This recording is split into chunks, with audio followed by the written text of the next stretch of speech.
actually. I work for an NGO now. Okay, I'm on the ground now, actually. I should really, get back to it. Of course. Go ahead. Oh, and Kate, send me a note, please. Thanks. Hello. No, to keep you waiting, my editor.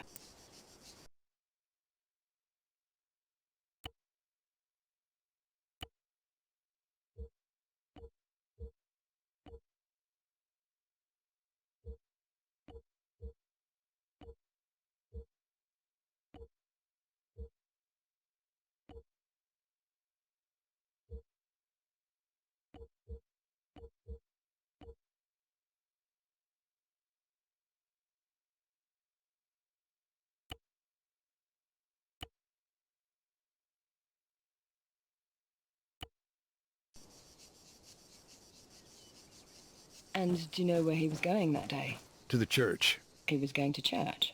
No, don't get me wrong. I mean, that place had been abandoned for almost a year. But he was looking for his brother. At the church? Yeah, there'd been reports of, pretty brutal firefight up there. He'd heard his brother might have been caught up in it. Sure, but... And I'm not quite clear on this. Was his brother still alive? Honestly, I don't know. I don't think he knew either. Seems like he was on his way to find out. So, his brother, he was in the army? Yes and no. It's complicated. You gotta remember it was pretty chaotic back then. Of course. Okay, let's back up a bit. Sure. What complicated the situation? Just the history of it all. His brother had been a recruit in the Alta's armed forces, boot camp, basic training, So this is back when NATO was still keeping the peace. But after U.S. forces pulled out, apparently he deserted. Do you know why? No, I know they argued a lot about it. Was he upset that his brother had deserted? Oh, no, he was no fan of the government. I mean, by that time, very few people were. What then? I think he was just, I don't know, sick of all the violence. Didn't want to see his brother get caught up in all that. In what? More bloodshed.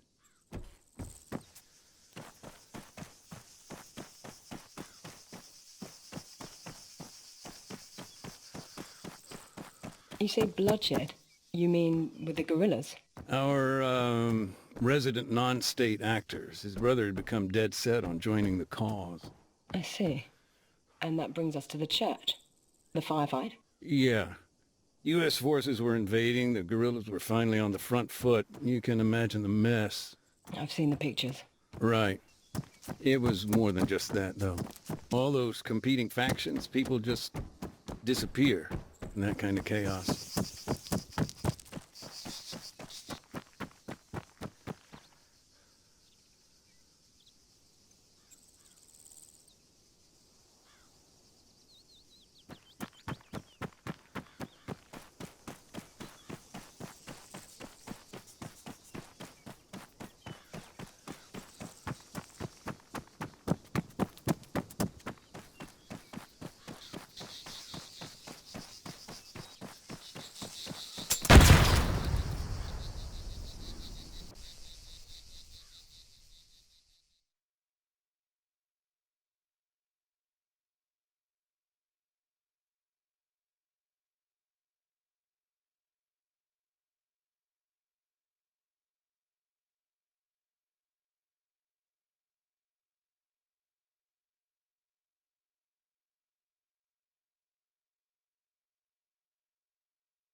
Hello? Kate speaking. Hey, sorry about that. Call must have dropped. The network out here is garbage. No problem. It's understandable. Are you still driving? Yeah, we're not at the town yet. Hold on a sec. Andy, we almost there. We're, a little ways out. Oh, and we need to make one quick stop, too. Thanks, bud. So, where'd we get cut off? You were telling me about the church. The landmine? The accident? Right, yeah. Well, of course, a civilian casualty like that, particularly, at a church, I guess it kind of refocused our attention here. Had IDAP been particularly active in the area? Yeah. I mean, our project had a handful of camps spread across the country. But yeah, I was in the town itself for a few months. It's all different now, though. How so? Well, for one thing, IDAP used to be based right in the heart of Oreo Castro. Of course, this was all pre-war. I remember, at that time, the local military maintained a checkpoint on the outskirts of town. That was understandable. I mean, the whole area was a kind of Wild West. Big mashup of civilian and guerrilla infrastructure. Disaster waiting to happen, really. I don't know. It's strange to see our camp based there now.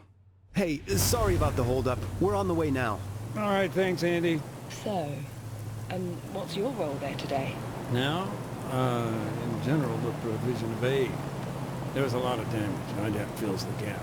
Drinking water, basic medicine, post-war cleanup, in other words. And on the ground, how does that translate to your work? It's a mixed bag, like today.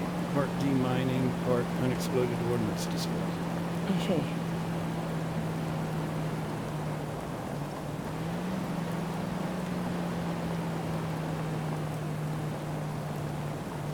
Heads up, Mac. Almost there. Got it. I'm sorry about that. We're arriving now. Give me a sec.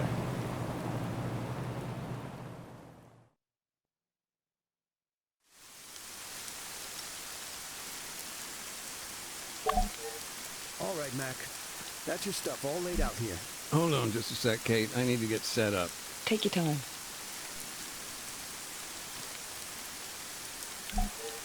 All right, then. You got everything? Detector working? You remember how to switch it on, right? Yeah, I got it, Andy. Then you're all set. Thanks. So for now, I'll just make a note of where the mines are. Yeah. Take it slow, Mac. We'll let the Bobcat do the heavy lifting later.